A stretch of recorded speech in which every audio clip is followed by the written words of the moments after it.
Xitoylik olimlar g'ayrioddiy baliqni aniqlashdi. Aytishlaricha, ushbu baliqni O'zbekistonning hattoki kichkina ariqchalaridan ham topishingiz mumkin. Baliqcham, qanisan?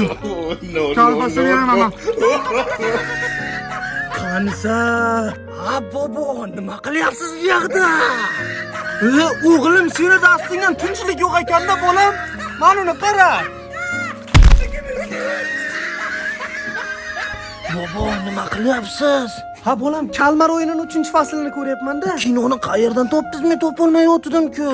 Ha, mana bolam, kino Berbot orqali tiniq katsivida ko'ryapman. Undan tashqari botga kirib bironta kinoni nomini yozsang, o'sha kinoni ham chiqarib berar ekan. Va eng zo'ri, Instagramda bironta kino ko'rib qolsang, nomini bilmasang, o'sha kinoni screenshot qilib shu botga tashlasang, o'sha kinoni ham chiqarib beradi.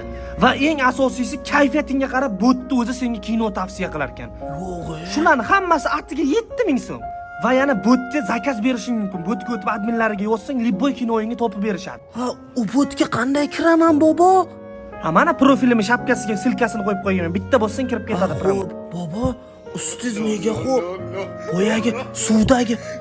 Siz desa boyagi suvdagi. Voy, bolam, men emas edim. Mana qara bolam. Bu ise